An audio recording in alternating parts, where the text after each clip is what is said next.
¿Qué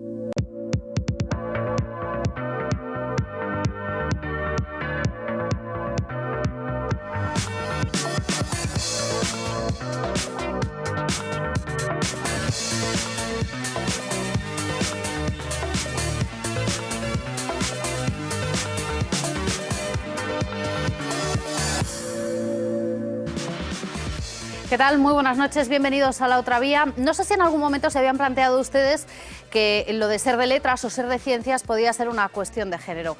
Bueno, pues aunque la inteligencia o la capacidad no tenga nada que ver con el sexo de cada uno, parece que en cuestión de resultados algo sí que hay. Y es que lo dice el informe PISA, lo dicen también determinados estudios que presenta la OCDE, que indican que en general las alumnas españolas sacan peores resultados en matemáticas, leen más, rinden y estudian más, son mejores en comprensión lectora, pero los chicos las superan con los números. Y cuando llegan a la universidad nos encontramos con que las alumnas son mayoría en todas las ramas menos en las técnicas. Ahora piensen en cuántas matemáticas, ingenieras, arquitectas o científicas famosas reconocerían. ¿Será esta parte del problema? Algunas científicas nos cuentan que quizás hace falta un mayor reconocimiento. O que sí que notei é o do recoñecemento. Se é unha muller parece que hai que se lle cuestiona un pouco máis, que hai que demostrar. Hai casos de mulleres moi válidas que no seu momento non se lles deu o premio Nobel porque eran mulleres.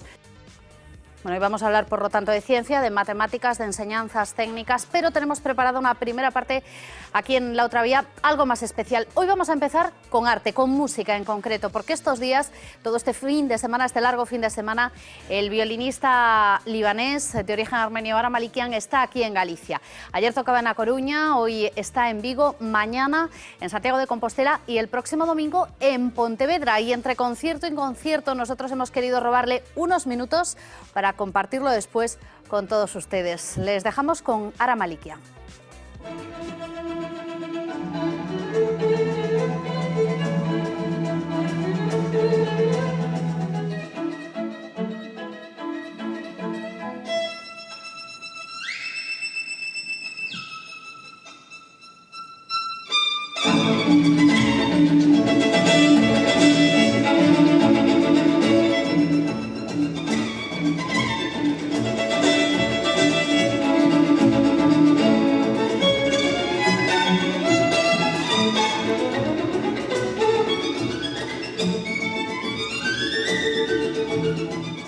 Años en España y 15 es el nombre que lleva su último disco y también la gira que lo trae a Galicia este fin de semana. El jueves en A Coruña, el viernes en Vigo, el sábado en Santiago de Compostela y el domingo en Pontevedra. Y por el medio le hemos robado a Ara Malikian un ratito para estar con nosotros aquí en La Otra Vía. Ara, ¿qué tal? Muy buenas noches. Bien, muy bien. Bueno, en este escenario del Teatro Colón de A Coruña, un escenario por el que ya has pasado en otras ocasiones y al que ahora traes 15. 15 es el título del último disco porque 15 son los años que llevas en España. ¿Qué te ha dado España en todo este tiempo? Pues España me ha dado mucha felicidad. La verdad que desde que por casualidad vine a vivir aquí, pues me ha pasado cosas muy bonitas, ¿no? Y estoy muy feliz aquí y he podido hacer lo que me gusta, que es tocar el violín. Así que este concierto, esta gira, es un tipo de celebración, ¿no? Celebración y agradecimiento por lo que he vivido, un poco un resumen de lo que he hecho y cosas también que voy a hacer en el futuro. Claro, porque esto es un poco, da la impresión un poco ahora de que esto es un fin de ciclo y empieza una etapa nueva. Pues no lo sé, no sé si es un fin de ciclo, ¿no? Porque muchas cosas que hacía voy a seguir haciendo, ¿no? Y nueva etapa, toda la vida es una nueva etapa, sí, nueva etapa, eso seguro, porque quiero hacer cosas nuevas, quiero aprender cosas nuevas, quiero intentar crecer lo que se pueda, pero por supuesto también seguir contando con la gente con quien he trabajado antes. Porque esto es también un poco un recordatorio. Antes estábamos escuchando un poquito en las pruebas de sonido, luego te pediremos también algo de sonido aquí en la entrevista, que va a sonar un poco de todo en esta gira. Vamos a tener desde música de Bach hasta música de Radiohead. En un concierto de Ara Malikian nos podemos encontrar de todo. Pues sí, la verdad que hasta nosotros, hasta el momento de tocar, no sabemos qué vamos a hacer. ¿Se improvisa también? Hombre, hay mucha improvisación, pero es muy definido. Pero tenemos un repertorio de 3 a 4 horas. Obviamente no vamos a tocar un concierto de 4 horas, pero según cómo nos sentimos, vamos a direccionar el concierto donde nos sentimos a gusto en el momento, ¿no? Por supuesto, el público va a tener su peso y siempre nosotros nos alimentamos del público, ¿no? Según su reacción, tocamos algo o improvisamos de una manera u otra, ¿no? Es un concierto muy de ida y vuelta con el público. Y pues sí, pero va a haber desde Bach, pasando por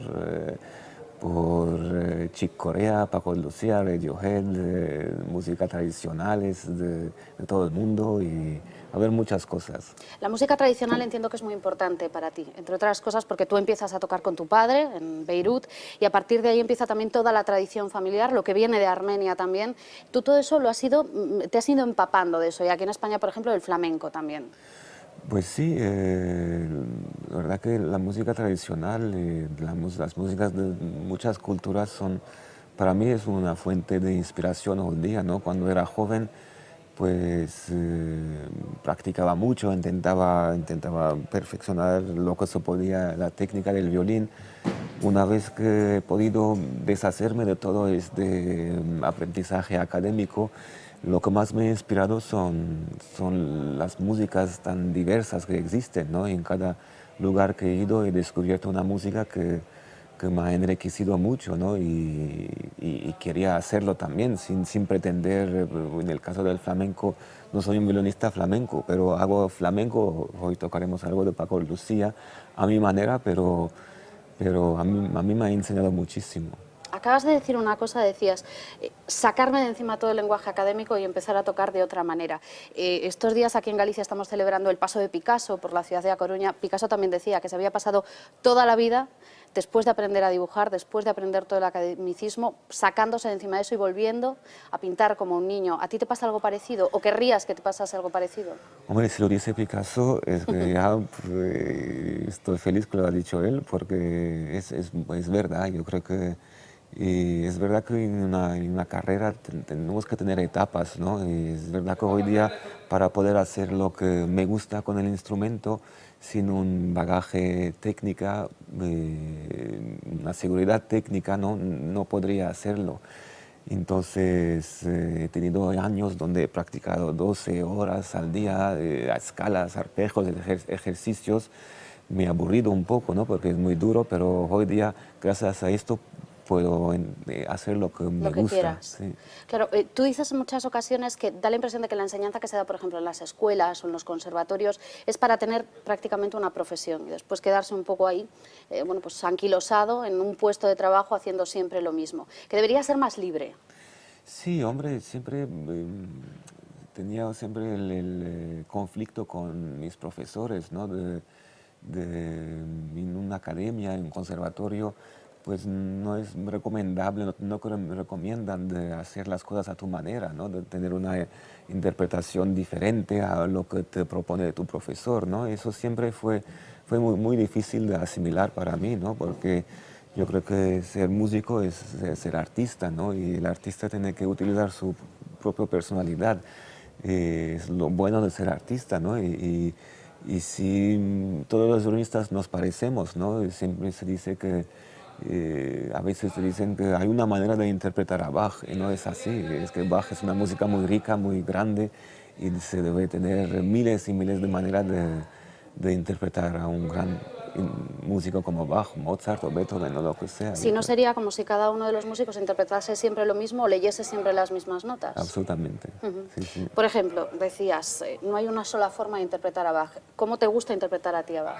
Pues no lo sé, yo creo que yo a Bach interpreto según el momento. En su época, he grabado música de Bach, ¿no? Las sonatas y partidas de Bach hace unos 15 años. Hoy día, si vuelvo a grabar o vuelvo a tocar, tocaría completamente diferente. Yo creo que tú creces como persona y también tu interpretación debe crecer, ¿no? No se debe interpretar igual hace 20 años, incluso hace 5 minutos puedes haber interpretado de una manera y ahora pues después de esta entrevista he aprendido algo nuevo, interpretaría completamente diferente.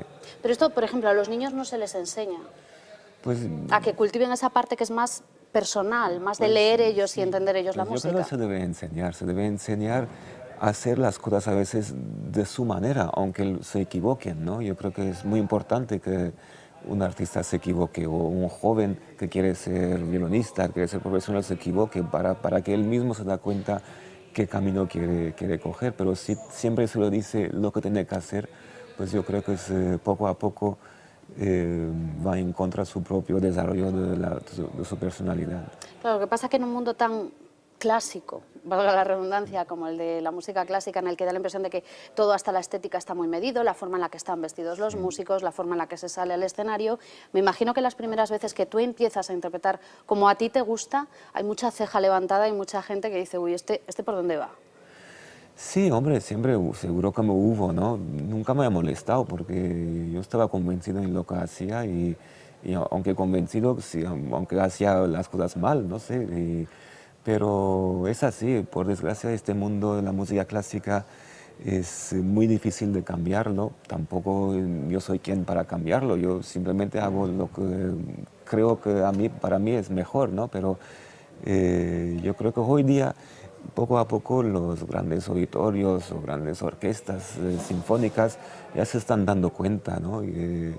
Por la falta de público que tienen, pues se están dando cuenta de hacer las cosas diferentes, de abrirse, de darse cuenta que ya no vivimos en el siglo XIX, vivimos en otro siglo donde hay que aprovechar algunas de los avances que vivimos.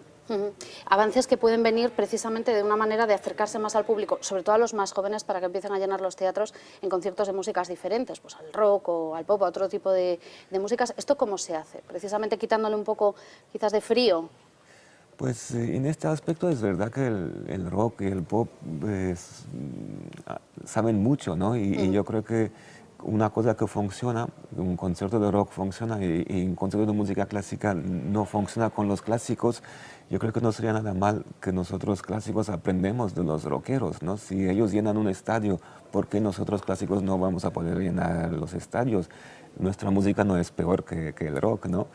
Y por ahí pues podemos aprender, no sé, su actitud a un concierto, el sentido del espectáculo. No digo que al tocar una sinfonía de Beethoven hay que hacer todo un espectáculo de bailarines y de luces, no hay que ir tan lejos, pero hacer algo para captar el público joven.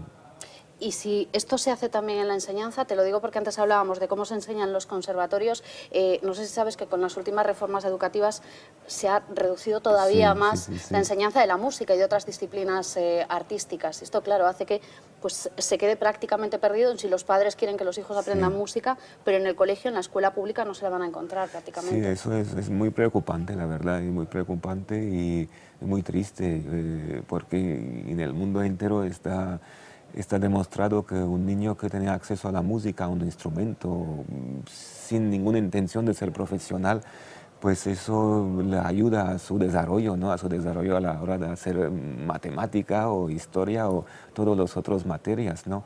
La música es algo mágico, algo que te hacen funcionar tus neuronas más rápido, se dice. Yo no me estoy inventando, ¿eh? Y yo creo que es verdad y yo creo que hacer música desde muy pequeño no cuesta nada, pero creo que es muy importante. ¿Cuántos años tenías tú cuando empezaste a tocar el violín con tu padre? Yo tenía unos 5 años o así. ¿Solo 5 años? Sí. ¿Y cómo fueron esas primeras veces? Estabas acostumbrado a escuchar tocar a tu padre, que era músico aficionado, pero de repente, ¿cómo te das cuenta de que aquel violín que empiezas a coger es lo que tú quieres para cuando seas mayor? Nunca fue de repente, fue poco a poco. La verdad que nunca tuve que tomar una decisión si quería ser violinista, fue poco a poco y bueno, es que hasta hoy día no tomé la decisión que si quiero ser violinista o no. Fue una cosa muy natural. no me acuerdo un día, una época en concreto donde todo... Iba fluyendo un poco, a medida que ibas creciendo iba fluyendo. Y de repente, después de esa enseñanza un poco más natural por parte de tu padre, cuando empiezas a tener una enseñanza en Alemania, en Inglaterra también, como un poco más seria, más académica, ahí, ¿en qué momento dices, yo voy a seguir a mi aire, que me enseñen la parte técnica, pero voy a seguir un poco? La verdad que mi padre era muy severo, así que ya con mi padre él me hacía llorar y a veces... ¿Tocando, aprendiendo a tocar? Sí, porque yo quería ir a jugar al fútbol con mis amigos y no me dejaba, tenía que estar en casa practicando, ¿no? Que es muy difícil, aquella época pues lo odiaba, a veces lo odiaba, aunque siempre quería tocar el violín, pero practicar era, cuando tenías 8, 9, 10 años, claro, practicar horas y horas es muy difícil. Pero hoy día estoy eternamente agradecido a mi padre, que a aquella época a veces no lo soportaba. Lo que pasa es que yo hoy a mi hijo no podría hacer lo mismo. ¿No? No sé, no, es una cuestión de personalidad. No podría verle llorar porque quiero que me encantaría que tocase el violín, pero obligarle a practicar no ¿Pero te gustaría que sí que fuese algo que naturalmente le fuese saliendo? Sí, pero es verdad que es difícil, es verdad que no hay un misterio, ¿no? Para vivir, ser músico es que tienes que sacrificar horas a practicar, a estudiar. Sin esto puedes disfrutar la música, sí, eso es maravilloso, pero vivir de ella es más difícil. Es más difícil. Pero no sé si yo sería capaz de hacer lo que hizo mi padre. De ser tan disciplinado con él. Bueno, después de todo eso tú empiezas a tocar, a participar en concursos, a darte a conocer y te conviertes un poco en una imagen de un músico aquí en España que llega mucho a la calle, entre otras cosas porque tocas también en la calle. Y sueles decir que ni en el escenario ni en la calle tú te disfrazas, eres tú. El que sale al escenario es el mismo Aram Malikian que está aquí sentado, ¿no? Sí, eso sí, es absolutamente. Eso, de hecho, no lo hice ni calculando, es una cosa que pues, mis amigos me pidieron, vamos a tocar ahí, pues vamos, sí. Y muchas veces me han criticado, no, tú tienes que tocar en auditorios y no ahí, y no sé, es una cosa que nunca he calculado, ¿no? Cómo llevé mi carrera no era algo que le tenía... Claro, pero me imagino que muchos lo habrán criticado porque entiendo que es difícil compaginar pues, al Aram Malikian que toca en la calle, al de la Orquesta del Tejado, al que graba discos de Paganini y al que toca en auditorios. ¿A ti no te cuesta unir todo eso? No me cuesta, de hecho uno complementa el otro. A mí me divierte tocar en la calle, me divierte tocar en un bar, me divierte tocar en un auditorio, en un teatro, ¿no? Obviamente te pasan cosas en un teatro que no te pasa en un bar, pero también te pasa cosas en un bar que no te pasa en el teatro. Claro.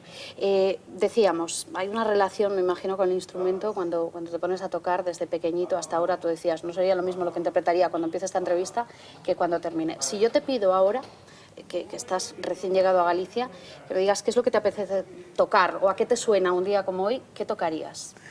Pues nada, vamos a ver venga, qué sale. Probamos, vamos a ver.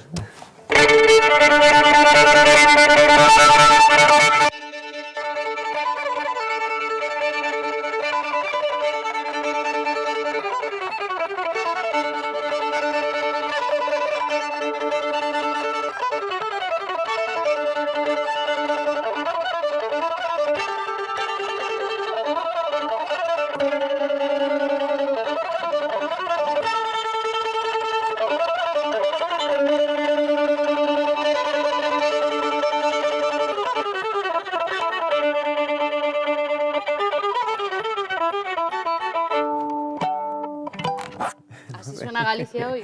Hoy sí. Hoy sí. Bueno, vamos a ver cómo sigue sonando el fin de semana. Déjame que te pregunte una cosa, porque antes hemos hablado de cómo están los planes de enseñanza y sí me gustaría preguntarte, porque la gente del teatro y la gente del cine, digamos que tiene un poco más de presencia en los medios y siempre nos cuentan lo mal que se está viviendo esta crisis, sobre todo por el papel que está teniendo el gobierno, ese 21% de IVA cultural. Yo no sé cómo percibes tú, con el tiempo que llevas viviendo aquí, cómo está la situación de la cultura y de la música, en este caso, en España. Hombre, es verdad que es un palo grande, ¿no? A todos los artes escénicas, ¿no? De la subida del IVA, ¿no?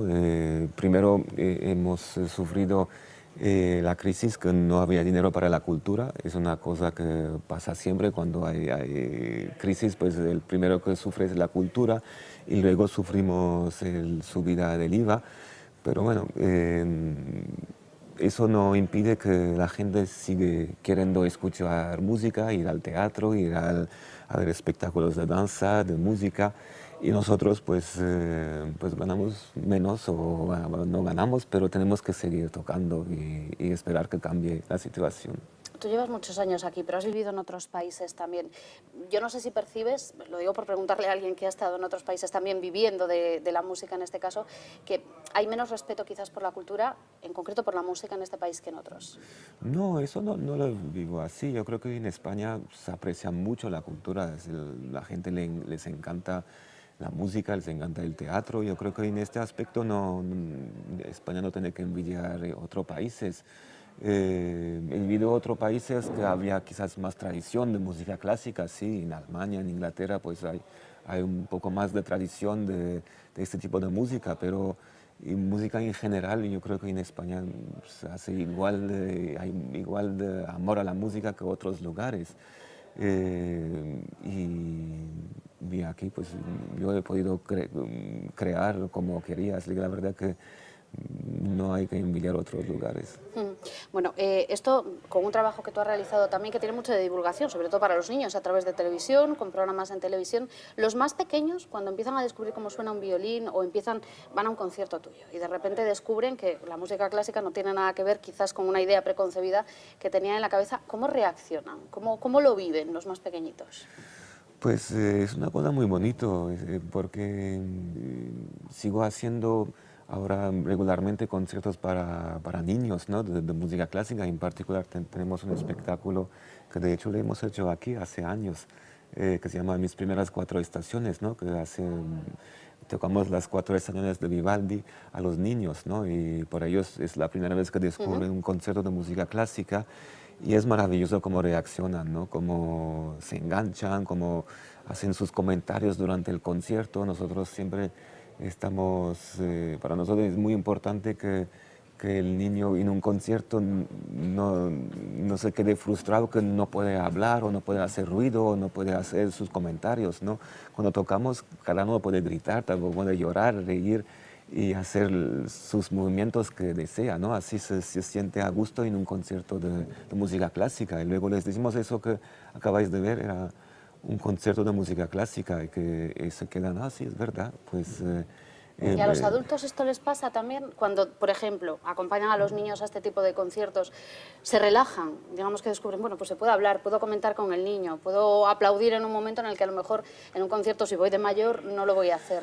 Pues sí, yo de hecho desde que he empezado a tocar para los niños, ya para mayores toco igual que cuando toco para los niños. Mi interpretación no es diferente. Y ya quiero decir que he aprendido cómo interpretar a raíz de tocar con los niños. Mi interpretación ha crecido después de haber tocado para niños. Para niños. ¿Qué te gustaría hacer en el futuro? ¿Cómo te ves dentro de otros 15 años en España? Si es que sigues aquí en España, luego te voy a preguntar también por eso, pero en 15 años, cuando presentes 30 y estemos en la gira 30 de Ara Malikian, ¿quién te gustaría ser? No, hombre, me gustaría hacer lo mismo que soy ahora. Quiero seguir tocando. Un poco da igual dónde y cómo, pero para mí lo único que pido es que mi cuerpo sea todavía capaz de tocar para disfrutar la música. Y si puedo hacer disfrutar, pues estaría aún más feliz. Bueno, y decía que te iba a preguntar lo de España porque hace un par de años pediste la nacionalidad española y te la denegaron, y además fue como una especie de bombazo, sobre todo en las redes sociales, porque lo publicaste, decías que estabas flipando, que llevabas años viviendo aquí, pagando aquí impuestos y que te la denegaban. En aquel momento el gobierno explicó que es que había una cuestión burocrática, que no habían pasado los 10 años de residencia aquí en España cuando lo habías solicitado. ¿La has vuelto a pedir? Sí, la vuelta a pedir se solucionó. Yo simplemente en mi caso no era tan grave porque que tenga la nacionalidad o no, puede haber vivido aquí, pero por un fallo administrativo así, otras personas que ser denegado la nacionalidad quiere decir que tienen que volver a su país. Eso es mucho más grave, ¿no? Y yo creo que hay a veces las miles y miles de solicitudes que existen, pues no se les da el valor que se debería, ¿no? y a veces se les rechaza porque es uno del montón. Y yo pues hice mi solicitud como uno del montón. Podría haber hecho por contactos, pero quería hacerlo como cada persona, como cualquiera. Y es una prueba que, como cualquiera, pues te ponen muchas dificultades. Que hay que ser alguien para conseguir cosas en este país. Un futbolista sería lo ideal. Mucho más fácil, probablemente. Bueno, empezaba preguntándote por lo que te había dado España en estos 15 años y termino preguntándote por qué queda en una persona como tú, con el bagaje que tienes, con los años que llevas, no solo aquí, en otros países, de aquel niño que cogía el violín por primera vez, a pesar de que hubiese momentos en el que te gustaba menos y prefirieses hacer otras cosas, de toda esa tradición que viene de atrás de tu familia también. Pues, ¿qué queda ahora? Pues es el amor a lo que estoy haciendo. Yo creo que y gracias a esto me considero una persona muy feliz, ¿no? Que hago algo que me ilusiona, me muero de amor cuando toco el violín. Y la verdad, cuando incluso puedo tener la oportunidad de compartirlo con el público y ver que el público disfruta igual que yo, pues soy la persona, en este momento por lo menos, soy la persona más feliz del mundo. Pues eso verá el público gallego estos días también, el sábado en Santiago de Compostela, el domingo en Pontevedra. Muchísimas gracias por estar con nosotros, Sara Malikian. Esperamos verlo y escucharlo y disfrutarlo pronto de nuevo por aquí, por Galicia. Muchas gracias.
Un placer, la verdad, poder compartir ese tiempo con Sara Malikian. Hoy está en Vigo, mañana en Santiago de Compostela y el próximo domingo estará en Pontevedra, iniciando esa gira 15 con la que celebra esos 15 años de vida y carrera aquí en España. Hablamos de arte, pero como les decíamos, hoy hablamos también de ciencia y en concreto de letras y ciencias y de esa especie de diferencia que existe entre las chicas y los chicos, parece ser, a la hora de escoger una carrera o de que a uno le vayan mejor determinados estudios. Eso es lo que dicen algunos informes y por eso hoy hemos invitado aquí a nuestra mesa a dos mujeres que de ciencia saben mucho. Son Elena Vázquez Cendón, es profesora de Matemática Aplicada en la Universidad de Santiago de Compostela, es además coordinadora de un proyecto, que luego le vamos a preguntar también en qué consiste, que precisamente lo que busca es estimular el talento matemático en los más pequeños, en los alumnos. Y aquí me gustaría preguntarte si en los colegios e institutos gallegos vosotros percibís que las chicas pinchan más en matemáticas.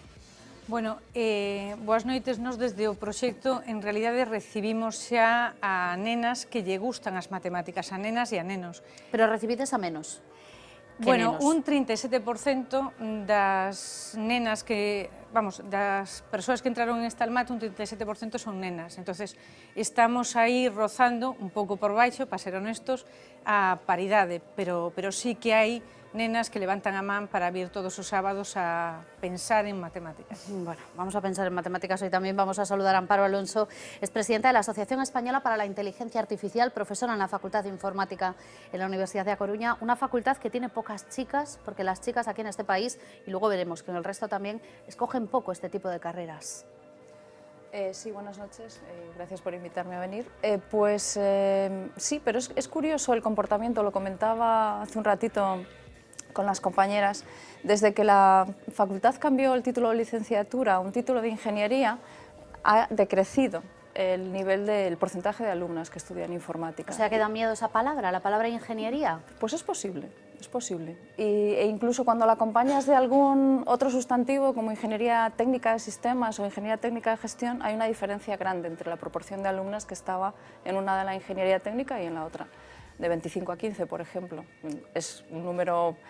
30% es el número más alto que hemos tenido con licenciatura y ahora mismo estamos en el 12% con tendencia a la baja. 100%. Bueno, enseguida profundizamos en esos datos. Saludamos al resto de nuestras invitadas. Son Pilar Blanco Tuimil. Pilar, ¿qué tal? Muy buenas noches. Buenas noches, un Dalia placer. García, muy buenas noches. Buenas noches. Sara Carreira, ¿qué tal? Muy buenas noches. Hola, buenas Y noches. Berta Carnero, ¿qué tal? Muy buenas noches. Hola, buenas Luego os pregunto a vosotras también si sois de letras o de ciencias o si entendéis estas diferencias, pero dejadme que antes salude a nuestra compañera Paloma Ferro, que viene cargada de datos esta noche. ¿Qué tal, Paloma? Muy buenas noches. Datos que tienen que ver con esos informes de los que decíamos, el informe PISA por una parte, pero también otro tipo de informes que nos dan unos titulares llamativos. Exactamente, vamos a hablar de un informe de la OCDE, de la Organización para la Cooperación y el Desarrollo Económico, que habla de brechas de género en la educación, de desigualdades de género en la educación. Este informe se hizo basándose en otro informe, el informe PISA del año 2012, una especie de examen internacional que se hace a estudiantes, el último en 66 países, a estudiantes de 15 años para evaluar sus competencias en matemáticas, en ciencias y en lectura. Bien, vamos a ver los grandes titulares de ese informe que establecen las diferencias en los chicos y chicas en la educación. El primero sería, ellas leen más. El 70% de las chicas leen por gusto frente al 50% de los chicos. El segundo titular, ellas se comprometen más. Es decir, cuando se les preguntaba a estos chicos y chicas si pasarían de ir al instituto si pudiesen, las chicas ninguna decía que sí, mientras que los chicos había un 8% que decían que sí. Tercer titular, ellas repiten menos, un 30% de las chicas frente al 35% de los chicos. Cuarto titular, ellas son mejores en letras, ellos en ciencias. La puntuación obtenida en lecturas para las chicas de 502, para los chicos de 473,8. En matemáticas, las chicas peor que los chicos, las chicas 476 frente al 492 de los chicos. Otro titular, ellas recelan de las carreras técnicas, es decir, a estos chicos y chicas se les preguntaba si estarían interesados en estudiar pues, una ingeniería o relacionado con la informática. Solo el 10% de las chicas decían que sí, frente al 25% de los chicos. La cosa cambia, se invierte cuando se les preguntaba por una profesión sanitaria. El 20% de las mujeres decían que sí, frente al 10% de los chicos. Bien, estos datos nos permiten concluir que las chicas son de letras, los chicos son de ciencias, que nosotras somos genéticamente peores con los números. Bien, parece que no, porque ese mismo informe aseguraba que esas diferencias de competencias entre chicos y chicas no es algo que sea de la propia naturaleza de los hombres y mujeres, no es algo innato, sino que proviene de factores externos.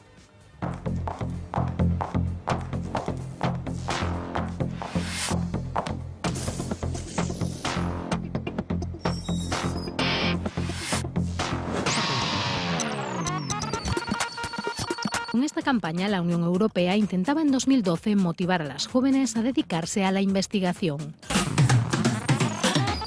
Tachada de sexista, tuvo que ser retirada a los pocos días de estrenarse.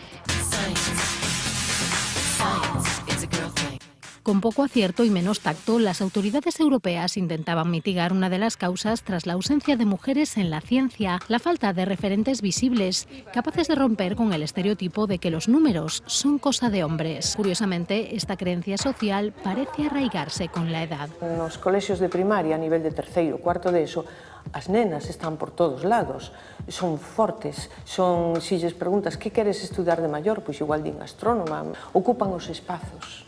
E a medida que pasan os anos, as nenas retráense. E cando se lles pregunta, xa non mostran esa mesma valentía. La psicología juega en contra de las chicas. Según el informe de la OCDE, ellas dicen sentir una especial ansiedad cuando se enfrentan a un problema matemático. Que as nenas maduran antes, teñen máis responsabilidade, e esa responsabilidade as presiona un pouco, e cando teñen que enfrentarse a probas dun día, tipo informe PISA, tipo selectividade, non rinden. Pérdida de seguridad y de confianza en sí mismas es la razón por la que a ellas se les atragantan las materias técnicas. Son organizadas, ordenadas, aceptan mellor as rutinas que os alumnos, pero eso tamén pode frenarlles a hora de aportar ideas propias no momento de resolver un problema. En cambio, os rapaces non son desconfiados das súas posibilidades, eles sempre creen que poden chegar. Es decir, las alumnas sucumben a la presión porque parten de la base de que no pueden, y ahí es donde el entorno les influye negativamente. Según la OCDE, padres y profesores tienen visiones estereotipadas de las habilidades de hombres y mujeres y perpetúan esos estereotipos trasladándolos a sus hijos o alumnos. Por ejemplo, los padres animan más a sus hijos que a sus hijas a que hagan carreras técnicas, y en las aulas los métodos tradicionales fallan. Creo que non sirve un método clásico de dar aula explicando e saindo encerado. As nenas mostranse moi expostas. Creo que hai que aumentar a participación en todos os ámbitos e cambiar estrategias de aula. Encontrar la fórmula que permita motivar por igual para que todos se sientan igual de capaces.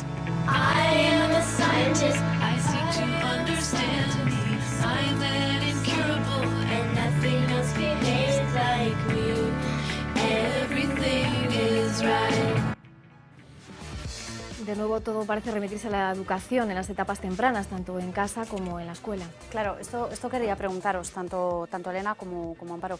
¿Se percibe precisamente esta sensación de que hay un momento en el que quizás pues, las niñas empiezan a retraerse o empiezan a notarse más o a pesar más esos estereotipos de los que hablábamos? Bueno, creo que sí. Dende logo, como un momento de madurez diferente, claro. E como ademais eu creo que se ve máis asociado ao éxito un rapaz que destaca en matemáticas, non con respecto aos profesores, pero sí con os compañeiros. Un rapaz que destaca en matemáticas é un rapaz listo. Unha rapaza lista, con respecto aos seus compañeiros, pode ser rechazada. Se ademais é no momento no que está madurando e se interesa por outras cousas e parece que ten que non destacar, falábamos antes de que ora as novas xeracións son máis gremiales, toda esta socialización que lle permite a rede, pois non é que mime precisamente a diferenza, salvo se alguén lidera dentro dos patróns que a eles llevan ben. Entonces, incluso destas cousas, pois adiestran e poñen con certas alarmas a eses pais que os seus fillos, e especialmente as súas fillas, lle daron un certo talento especial, non? Non vai a ser que eso que sí que teñen de positivo, e eso con grados de excelencia, quede mermado para que non se note moito. Outro día, un pai dunha nena de altas capacidades me falaba de cando a súa filla quixera salir do armario. Resulta que ora hai que... Tamén se sale de armario para isto?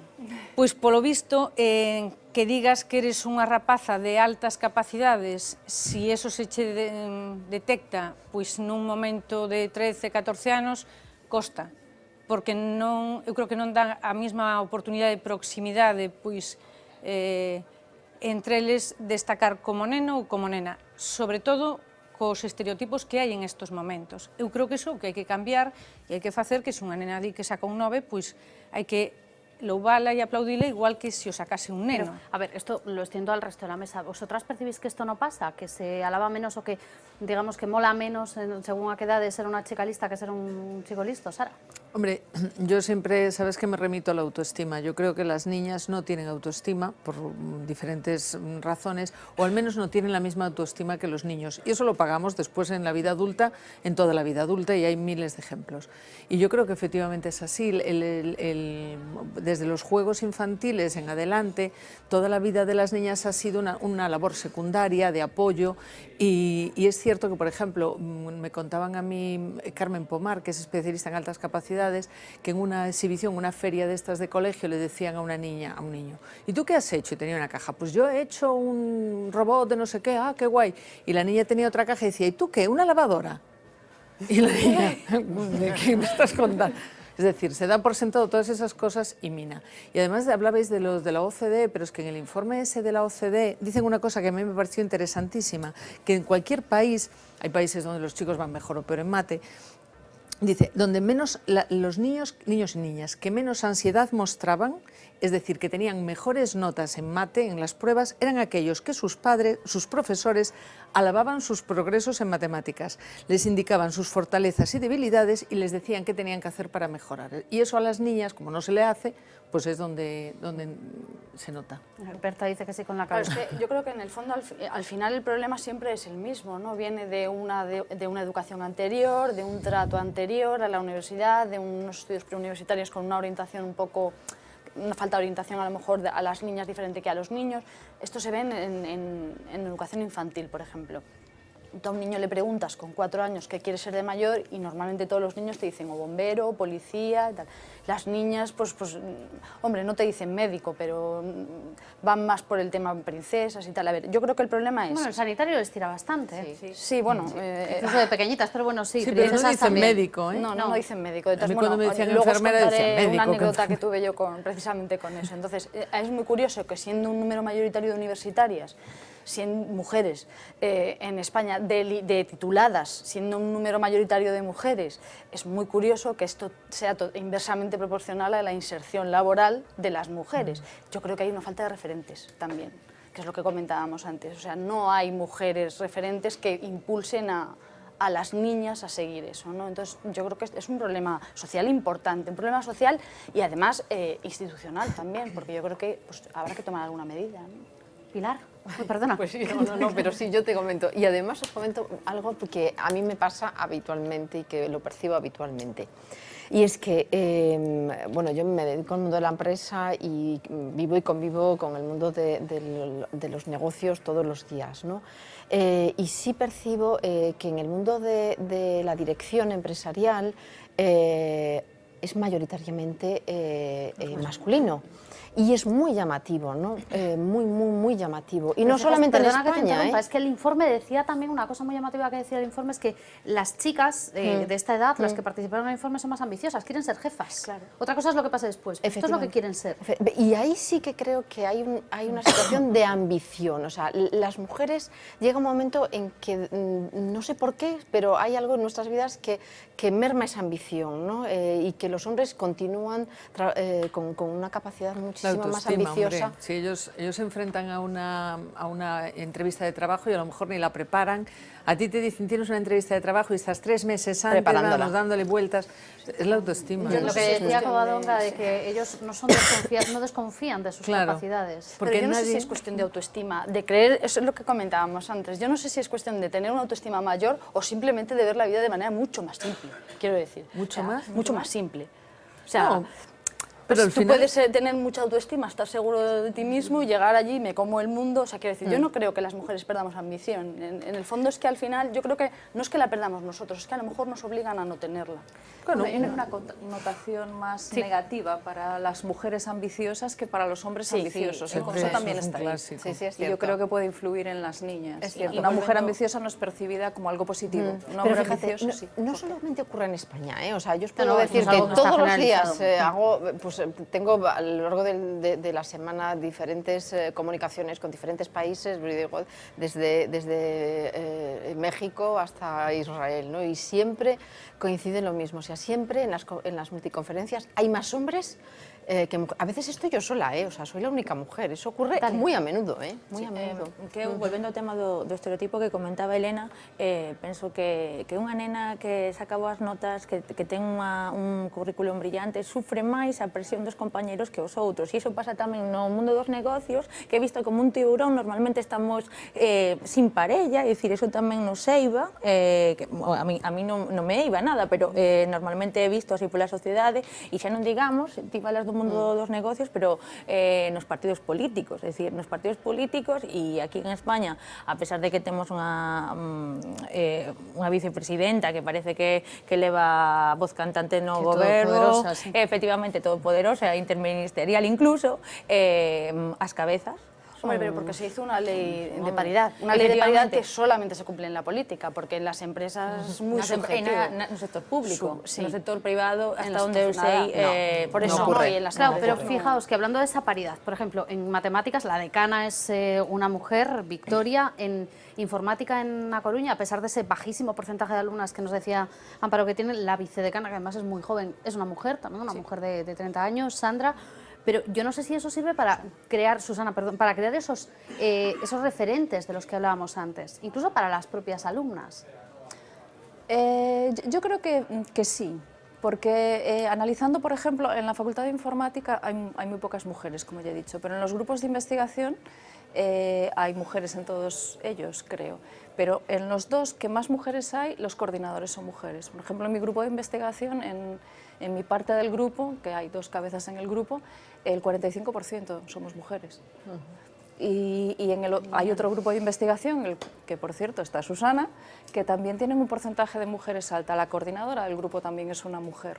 Entonces, algo tendrá que ver. ¿Por qué se acercan más las mujeres a esos grupos que a otros grupos? El gremio, esa idea de grupo de la que hablabas antes.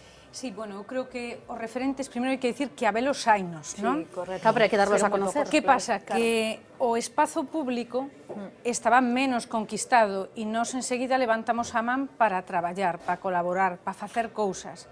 Pero para dirixir é máis fácil que cando, bueno, a ver quen dirixe, quen leva isto, eu creo que eles teñen un resorte automático que levantan a man moito máis rápido. E nós enseguida decimos, bueno, eu se para axudar, eu me apunto, pero prefiro que sexa non sei quen. E logo vas a invertir moito máis tempo porque vas a facer o traballo. Entonces, claro, somos unhas aliadas fantásticas.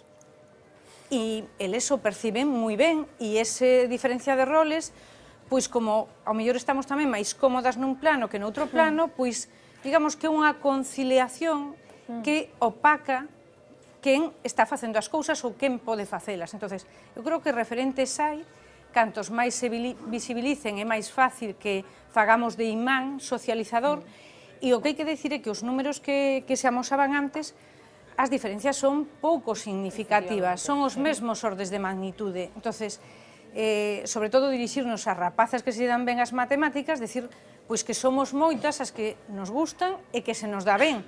Entonces, non son raras, poden pensar que son diferentes, pero teñen un diferencial positivo, pero non son raras.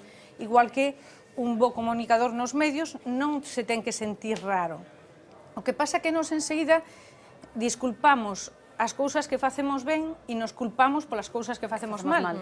E entonces eso algo moi, eso sí que pode ser máis xenético, pero hai que poñer en valor os éxitos que las teñen e decir que hai números positivos, pero tamén eso xera esa opacidade, como en estos momentos non hai barreiras polas que loitar.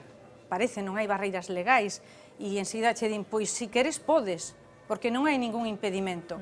Entonces, esta invisibilidade de barreiras, pois é un lastre, pero xa la brecha salarial existe. Tenemos mucha más autocrítica y tú dices, hombre, yo esto no sé si lo haré bien porque soy nueva y tal. Un chico a lo mejor en tu misma situación te dice, yo lo domino, yo no tengo ni idea y tal. Y nosotros somos más autocríticas, somos más realistas, ¿no? En ese sentido, que yo creo que, por ejemplo, en las niñas cuando estudian mate, las matemáticas requieren una forma de estudiar diferente a las demás asignaturas. Y yo creo que también el hecho de que una mujer que se le dan bien las mates habitualmente saca muy buenas notas en todo, es gente que es muy trabajadora, y entonces ese tiempo que se pierde en las mates, que es tremendo, ¿no? Hasta que le coges el truco al problema, yo creo que eso también pesa, en el sentido de decir, no, es que yo tengo que sacar, ahora tengo que hacer los deberes de lengua, tengo que aprender esto de sociales. O sea, a ver, yo fui de ciencias puras, quiero decirte, yo tenía matemáticas, tenía física, a mí me encantaba la física, de hecho yo iba a estudiar aeronáutica, no lo hice porque no había en Salamanca, entonces me tenía que desplazar y para mis padres suponía muchísimo más esfuerzo económico, entonces era una de las posibilidades que barajaba, pero entonces si el problema es la falta de autoestima de las niñas, ¿cómo erradicar eso? O sea, ¿dónde nos tenemos que dirigir? ¿Cuál Pues, hija, es el pues por ejemplo, punto de...? que cuando sale una ministra no hablemos de su físico, por ejemplo. Claro, porque claro. es que es una ministra, entonces qué guapa es, qué joven. Ay, ¿cómo concilias? ¿Y cómo...? ¿Entiendes? Hombre, claro. O que Susana Díaz esté embarazada o deje de estar embarazada, no afecte en absoluto. Tiene que dar más o menos igual, claro. Es que eso es todo. O que está claro é que a política de igualdade que estamos levando hoxe a cabo, pasou o tempo, sempre din os políticos, e sempre cando analizamos un tema deste, en plan, ten que pasar o tempo. No, mira, o tempo xa pasou. Ya está pasando. Ya está pasando. Continuamente Entonces, no avanzamos. por favor, cambiemos. É dicir, estamos vendo que os resultados son o que son rapazas de 15 anos e sigue habendo unha brecha tamén salarial, pero educacional. Entón, polo tanto, cambiemos a política e empecemos a ver, por exemplo, unha cousa que me chama a mí moito de informe, que tamén está inserto nos datos, é que hai un 1,7% de personal masculino nas garderías. Como nos vamos a sorprender de que vexan a mulleres científicas, investigadoras ou grandes referentes do mundo da ciencia se non ven a un home cuidando os cativos na gardería? É dicir, Polo tanto, aí temos que facer un traballo importante. Vamos con esa parte de la formación, porque los datos, lo decía antes Amparo, nos encontramos con que incluso le cambiamos el nombre a una titulación y hay menos chicas porque parece ser que la palabra ingeniería, Paloma, no nos gusta, y esto no solo pasa aquí. No, no solo pasa aquí. Esa brecha que veíamos en la escuela de género, en la educación, también se traslada al ámbito universitario y además se traslada agravada. Pues vamos a ver datos de Galicia. Vale, son datos de la Unidade da Muller e Ciencia de la Xunta de Galicia referidos al alumnado en las universidades gallegas. Bien, las mujeres son mayoría en el sistema universitario gallego, lo vemos en casi todas las áreas de estudio, excepto en las ingenierías. Vamos a ver los datos desglosados. En humanidades el 70% son mujeres, el 30% hombres. En ciencias de la salud el 76% son mujeres, el 24% son hombres.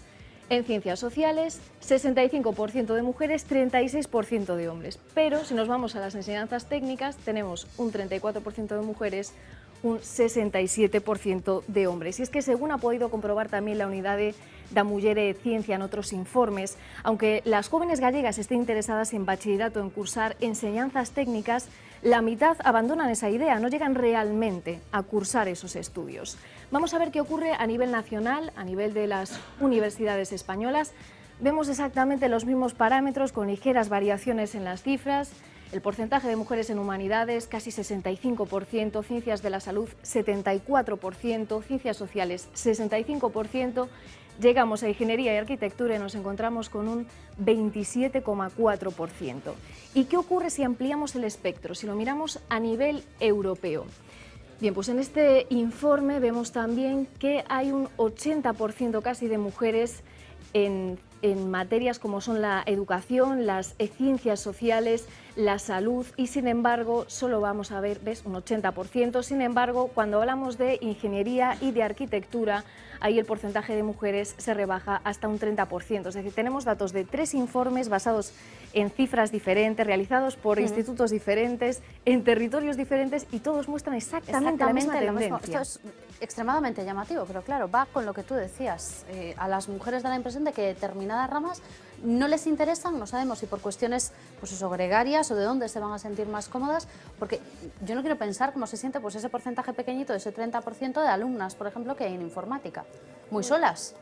Bueno, no tenemos el 30%, teníamos el 30% cuando éramos una licenciatura, ahora mismo estamos sobre el 10%. O sea, ¿ese 10% de alumnas estarán todo el tiempo juntas, no estarán todo el tiempo juntas? ¿Qué hacen? No, están perfectamente integradas, pero ahora mismo vengo de dar clase hace un ratito, tengo 43 alumnos, de los cuales una es chica.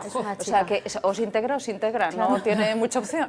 Pero eso es el panorama que teníamos cuando yo estaba estudiando la carrera. Yo recuerdo que íbamos a Caminos, que estaba enfrente de periodismo, porque no había cola en las fotocopiadoras y no había nunca, jamás una sola chica.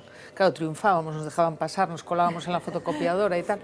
Pero hoy por hoy no, hoy tú vas es decir, realmente hay muy pocas chicas, pero a lo mejor pasa en informática, pero en muchas yo creo que en otras ingenierías hay un poquito más, pues ese 20% en arquitectura o tal. Pero aún así el porcentaje es bajísimo. Claro, pero comparado con lo que habían hace 30 años, vamos, multiplicado por 1000, porque es que antes no había. Y además está baixando recientemente, porque eu dou clase en informática en Santiago, y tamén empezamos con 25% e dos 93 matriculados, eu teño en listas 6 rapaces. O sea que vamos para atrás. Hablaba hace unas semanas, tuve oportunidad de hablar con otra compañera de la facultad, con Sabela, otra de las profesoras en Radio Voz, hablábamos con ella y me comentaba que hay también una especie de estereotipo de determinadas profesiones, por ejemplo el informático, que es un tipo de rol que quizás a las mujeres nos va menos.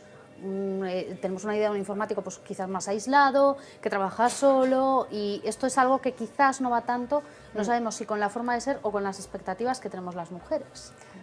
Yo creo que ahí influyen varias cosas. Influye lo que dices tú, ¿no? Que el estereotipo... Que no deja de ser un estereotipo también. Sí, que existe, ¿eh? Sí, o sea, pero no todos. No, pero es un ser masculino, claramente. En general está bastante aceptado, ¿no? Que algo que interacciona, una persona que interacciona con máquinas, que las programa o que hace algo con ellas, es un hombre. Y si ya es informático, pues tiene unas habilidades sociales menores y una interacción con el mundo exterior también menor, ¿no? Todo lo que esté fuera de una habitación llena de máquinas no está. Pero yo creo que también es cierto que no hay referentes femeninos. Por ejemplo, Isabela forma parte de un grupo de profesoras que en la facultad organizaron hace poco la Semana Anita Borg, junto con la Anita Borg Scholarship, es una beca que da la empresa Google, y ellas hicieron un concurso para los alumnos de secundaria, que yo creo que ahí es donde hay que empezar a trabajar, y un poco quizás hacia atrás, ¿no? Y en esa, ellos tenían que hacer una wiki y consistía tenían que adivinar quiénes eran unas figuras femeninas reconocidas del mundo de la tecnología, ¿no? Era gente que había ganado el premio Turing, es un premio de primer nivel, es que ya no puedes ganar nada más. Gente que era, pues no sé, la directora gerente de Facebook o de Google, quiero decir que, bueno, mucho más arriba no vas a poder estar. No las conocían. Y todo el mundo conoce a Bill Gates, por ejemplo. ¿No? O a Mark Zuckerberg. O a Mark Zuckerberg, claro. Bueno, hablando de referentes, hemos tratado de buscarlos también en otros sectores, hemos tratado de saber también cómo están otros sectores vinculados a la parte científica de la formación y de la investigación, y nos hemos ido precisamente a tratar de hablar de cómo están las cosas en el mundo de las batas blancas, de la ciencia y de los laboratorios. Exactamente, sí, porque parece que esa brecha de la que hablamos en la escuela y en la universidad también se traslada en muchos casos a la vida profesional, es decir, que ellas lo tienen más difícil para alcanzar los mismos objetivos que los hombres, las mismas metas que los hombres cuando nos referimos al mundo de la ciencia. Pero mejor les vamos a mostrar los resultados de un estudio que realizaron en Estados Unidos y ya juzgan ustedes mismos. El experimento fue el siguiente. Vean, 2 currículums de 2 investigadores, exactamente iguales, las mismas cartas de recomendación, nota media, experiencia, referencias. Lo único que cambiaba en esos currículums era el nombre, en uno era John y en otro Jennifer. Enviaron esos currículums a 127 profesores de varias universidades públicas y privadas de Estados Unidos. El objetivo era que lo evaluaran para el puesto de jefe de laboratorio. La evaluación media que otorgaron para el currículum de Jennifer fue peor en competencias y habilidades de la candidata. En una escala del 1 al 7, John obtuvo un 4 de media y Jennifer un 3,3. Peor también en opciones de empleo y del sueldo ya ni hablamos. Para ella proponían de media 26.500 euros al año, para él 30.300. Bueno, este estudio lo realizó la Universidad de Yale, una de las más prestigiosas de Estados Unidos, y fue publicado en la publicación de la Academia de Ciencia de Estados Unidos. Parece, por tanto, que esos estereotipos de género se perpetúan también en la vida profesional. Solo un cuarto de todos los investigadores del mundo, de todos los científicos del mundo, son mujeres, pero también hay excepciones. Nosotros hemos visitado la delegación gallega del CSIC, la mayor institución pública de España dedicada a la ciencia, y allí la mayoría son mujeres. Según las estadísticas de Naciones Unidas, solo el 25% de los científicos a nivel mundial son mujeres. Pero hoy nos colamos en el Instituto de Investigaciones Agrobiológicas del CSIC, en Santiago, una de las excepciones a la regla. Neste instituto onde estamos nós é xusto o contrario, é que a proporción é de 3 mulleres por cada home. Reconocen que tradicionalmente la ciencia ha sido un campo de difícil acceso para las mujeres. Históricamente eu penso que sí. Hay casos de mujeres muy válidas que, pues, no sé, un momento pues, non se lles deu o premio Nobel pues porque eran mujeres, pero bueno, falamos tamén do século pasado. Era como se tivéamos que demostrar que éramos igual de válidas que os homes, entón puxemos como un plus. Eu penso que agora xa a xente nova xa non sinte esa presión. Pero, e hoy en día? ¿Influye ser hombre o mujer para labrarse una carrera? Non creo que houbera ningún tipo de desigualdad a que a tuvera por ser muller. Tampouco notei ningún tipo de discriminación polo feito de ser muller. O que sí que notei é o do recoñecemento. Se é unha muller parece que hai que se lle cuestiona un pouco máis, que hai que demostrar. Aún quedan barreras por romper, incluso en el CSIC, porque a día de hoy todavía ninguna mujer ha presidido este organismo. Pero mellor eso non é un síntoma de como está na ciencia, senón como está na política. Son as cúpulas de dirección que están elixindo a uns homes. Y yo pienso que hay mujeres igualmente valiosas. Pero la investigación no es un mundo aparte. Y como todo, la ciencia tiene los mismos problemas de igualdad que el resto de la sociedad. Que van máis alá de estar nun centro de investigación ou nun supermercado, que ás veces non hai guarderías suficientes, que ás veces os concellos non teñen pois unha axuda para cando tes os nenos enfermos, algo así, pero cousas que afectan a todas as mulleres e que creo que aí que sí que había que mellorar. Una asignatura que ya lleva pendiente demasiados años. Bueno, para ellas no es que no haya discriminación, sino que dicen que sufren los mismos obstáculos que las mujeres en otros ámbitos de la sociedad. Bueno, antes de cerrar esta parte del programa, sí me gustaría que Elena nos estaba contando ahora una cosa que me llama mucho la atención, con esto de que decíamos de que hay menos mujeres en las ingenierías. ¿Ha aumentado el número cuando empezó a funcionar Enxeñeiros Sin Fronteiras? A información que teño da Universidade da Coruña, porque colaboro con enxeñeiros da Universidade da Coruña, é que empezou a incrementarse o número de mozas que estudaban enxeñería de camiños cando empezou a incrementar tamén a presencia e a visibilidade de Enxeñería Sin Fronteiras, porque non só o para que eu creo que o halo ese do cuidado é relevante. Entonces, o mellor unha ponte por unha ponte, que eu creo que xa ten unha función social importante, a xente lle pode gustar, pero que eso teña unha proxección en sitios onde, ademais, a ciencia e a enxeñería supón desenvolvemento social, é un valor engadido. Entón, eu creo que temos que demostrarlles que coas matemáticas e coa informática resolvemos problemas. Non curamos, pero resolvemos problemas. E iso tamén pode ser unha curación. Entón, temos que tratar de minimizar esa brecha de se nos estamos cambiando ou se o que estamos é dando esas opcións que elas queren atopar e que o mellor non ven porque non as fixemos visibles. Claro, pues non es mala conclusión, desde luego. Lo que iba a decir que en el tema de la informática es todavía más grave, porque la informática los alumnos de secundaria, primaria y bachillerato la ven como una herramienta, pero no como una ciencia. Y eso sería importante, incluirla como una ciencia, en los currículos de secundaria para que supieran cómo verlo desde otro aspecto, que no es solo manejar cacharros. Una máquina. Bueno, pues nos vamos a quedar con esa conclusión. A las dos, Elena y Amparo, muchísimas gracias por estar con nosotros. No nos vamos todavía, tenemos todavía parte del programa que contarles y una cara y una voz que todavía no habíamos escuchado hoy, que es la de Yago García, que no es que no esté, pero es que tenemos muchas más cosas. Tenemos muchas cosas, no, hombre, no es eso, pero también queremos escucharte a ti. Sí, efectivamente, ¿qué tal? Buenas noches, no sé si os habéis dado cuenta, pero es viernes 13, día de miedo para los supersticiosos y un día más en el que Abel Caballero se remite a sus declaraciones de ayer. Hablando de alta política, hoy desempolvamos a expresidentes del gobierno a los que les gusta dar el cante más que a Edurne en Eurovisión. Además, nuestro equipo de guionistas, por si todo esto no fuera suficiente, que está formado esta semana por los concursantes que no entraron en Casados a primera vista, trae una guerra de sexos en la que trataremos un estudio que ha demostrado que los hombres somos más idiotas que las mujeres. Bueno, que casi todas ellas si tenemos en cuenta a la actriz Anna Allen posando en el fotocall de los Oscar. ¿Será cierto? Digo que no. ¿Sí crees que no somos idiotas de todo? No. ¿Que vosotros no pensáis a lo mejor tanto las cosas y nosotros a lo mejor vamos más sobre seguro? Sí. Y a ver, tanto como más cautas, somos más enrevesadas.